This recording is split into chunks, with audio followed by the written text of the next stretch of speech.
Il est 13 heures quand on arrive au point de rassemblement pour la marche des fiertés. Le temps est radieux, mais il y a encore peu de monde sur cette grande place où le musée des Beaux-Arts de Rouen nous contemple. Des stands en bâches blanches, toutes décorées aux motifs multicolores, sur les tables jonchent cette magnifique place. Nous partons alors à leur rencontre. Assez étonnés, nous apercevons un stand de prévention suicide. Le numéro 3114 est submergé d'appels concernant les cas de harcèlement. On comprend vite alors que l'enjeu de la Pride n'est pas seulement un événement festif, mais c'est bien autre chose. Les systèmes de prévention ici ont leur place. Mais il y a aussi ceux qui réparent. Nous discutons avec Johanna, la coprésidente de l'association Pensez ces mots. C'est une association de soutien aux personnes victimes de violences sexuelles, sexistes et de genre. J'ai trouvé un refuge dans l'écriture. Ils soutiennent les victimes de violences sexistes et sexuelles et de genre. Ils réparent les mots par les mots, en passant par des ateliers d'art. Roden Clotaire partage son stand. Elle réalise ici un podcast sur les relations.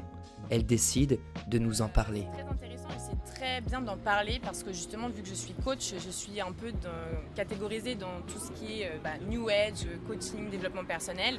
Et c'est vrai que j'y vois certaines limites parce qu'aujourd'hui, on prône beaucoup ça. Ce qui est très bien parce qu'on parle beaucoup plus de santé mentale, etc.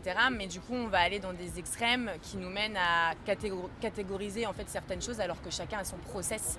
Et du coup, moi, c'est vraiment ce que je fais dans ma profession, c'est de m'adapter à chacune et chacun en prenant l'expérience de vie de la personne et aussi tout ce qui se passe au niveau de la société et que le fait de pousser à l'individualisme et à lire des livres, 10 livres de développement personnel ou à faire des cours de yoga le soir ne changera pas totalement les choses parce que finalement, nous sommes dans une société, on est confronté à des choses tous les jours et que ça ne change pas. Donc en fait, si on est dans un système qui est dit violent et que nous, on se dit, si je fais ça et que je vais faire du yoga, je vais faire un petit peu de respiration le soir, ça va tout changer. Non, c'est pas vrai. Et donc du coup, ça, moi, j'aime bien en parler et c'est bien aussi de dire que parfois, on souffre de ce système et tout ce qui se passe dans le monde aussi, il faut en parler. C'est hyper anxiogène. On est dans une ère où il y a beaucoup de choses qui sont quand même très anxiogènes. Les guerres, le terrorisme, il y a plein de choses, et le racisme, il faut en parler. Et en fait, selon les conditions, selon les milieux sociaux, ça va pas du tout être les mêmes outils, ça va pas du tout être les mêmes parcours qui vont être libérateurs ou le fait qu'on va se sentir mieux. Et donc du coup, moi, j'essaie vraiment d'amener ce côté engagé à ma pratique. Et là, aujourd'hui, les ateliers qu'on prévoit, c'est sur l'éducation à la vie relationnelle et affective à l'école. Donc avoir des avis sur le programme, qu'est-ce que vous en pensez, qu'est-ce que ça pourrait impacter, donc vraiment savoir un peu ce que le monde en pense. Et le deuxième, ça va être sur la santé mentale, donc la vision de la santé mentale dans le monde. L'idée de parler du programme là, EVARS ils appellent ça, c'est venu parce que je trouve que c'est un programme super important et super intéressant parce que je trouve qu'il est vraiment berceau de plusieurs choses parce qu'on va parler de consentement, mais consentement dans la vie en général, on va parler des discriminations de genre, on va parler de discrimination en général, l'empathie, comment gérer ses émotions, c'est quoi une émotion. Et en fait, je pense que vraiment, ça peut avoir un impact sur notre vie en société plus tard, en fait, sur les générations. On en peut peu, en fait, finalement. Ah oui, on n'en parle pas, en fait. À l'heure d'aujourd'hui, à l'école, est-ce qu'on apprend à relationner? Non.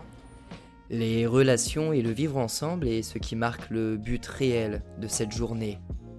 Nous marchons et tombons sur un élu de la ville de Rouen, exactement ce que l'on souhaitait pour savoir plus sur la volonté de la ville, autour des sujets d'inclusion.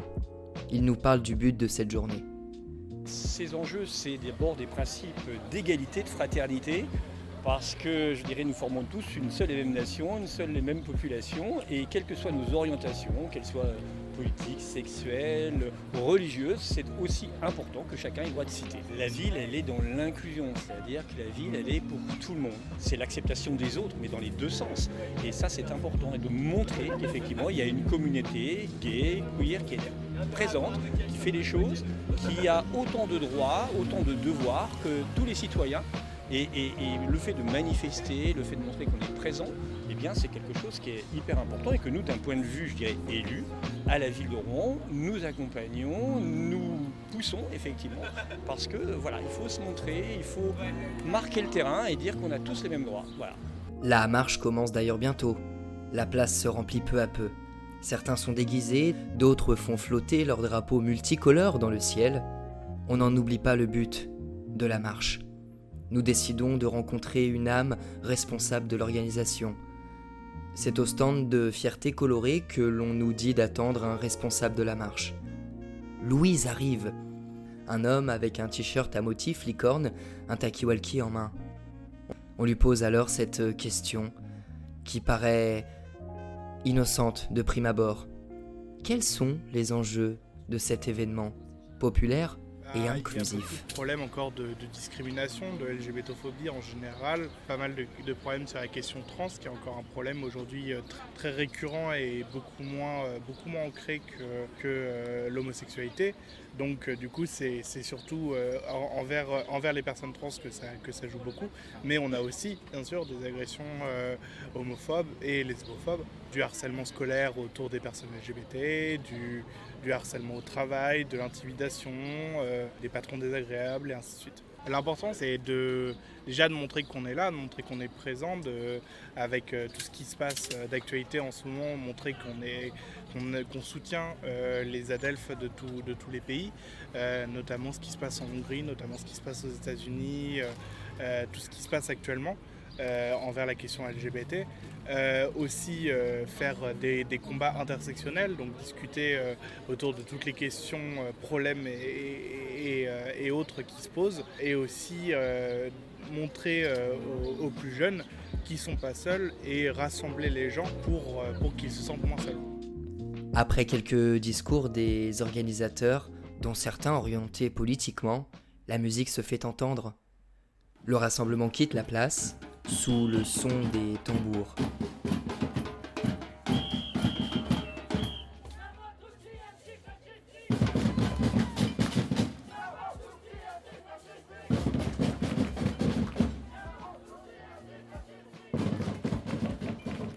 Les couleurs affluent de tous les côtés. À cet instant, il n'y a que de la joie. Pourtant, l'enjeu est énorme. Les organisateurs nous ont rappelé les faits qui se produisent en Hongrie et même aux États-Unis. Cela doit nous rappeler également à quel point la liberté, le droit de manifester sont des choses importantes, si ce n'est vitales. La marche prend fin et nous rejoignons Marie, une bénévole d'Amnesty International, afin de résumer ensemble cette journée. L'occasion nous sera présentée de relater la situation à l'échelle internationale. Et cette année notamment au niveau international, notre mobilisation c'est sur la question de l'interdiction des marches de fierté en Hongrie. La Hongrie fait partie de l'Union européenne et très paradoxalement des droits comme celui-là, le droit d'organiser une marche de fierté, une gay pride, peuvent être supprimés. Puisque en Hongrie, ça fait 30 ans que les marches des fiertés pouvaient avoir lieu. Et cette année, le gouvernement hongrois a interdit les marches des fierté à Hongrie et à Budapest notamment. Donc nous soutenons les associations LGBT en Hongrie et nous allons aller, il y aura une délégation de gens d'Amnesty, mais aussi d'élus, notamment de la ville de Paris et d'autres villes, qui vont aller en délégation pour soutenir les manifestants, parce qu'elle va avoir lieu malgré l'interdiction le 28 juin. Bien sûr, il y a des risques de répression pour tous les manifestants. Tous les ans, il y a une thématique particulière, parce que les droits des LGBT, ils sont partout à défendre et à faire avancer. Il paraît qu'il y a des femmes transgenres, des personnes transgenres qui demandent l'asile en France maintenant, il faut le savoir, parce que on les a exclus de l'armée notamment, etc. Donc il faut tout le temps être vigilant par rapport à toutes les questions, tous les droits des minorités sexuelles, c'est sûr. Il y a la question des intersexes aussi, l'intersexualité, qui n'est pas encore apparue beaucoup au niveau médiatique et au niveau de l'opinion publique. Nous, on travaille là-dessus aussi, sur les personnes intersexes et leurs droits ou les violences qu'ils subissent par rapport au fait d'être indéterminés sexuellement au niveau de l'identité à la naissance et tout ce que ça entraîne de discrimination, voire de... Cette marche des fiertés, cette Pride, nous aura donné l'occasion déjà de faire de belles rencontres, mais aussi de comprendre à quel point les droits et les libertés sont importants et que beaucoup souffrent encore, et même dans un pays de droit, dans une république sociale, en liberté, en égalité et en fraternité.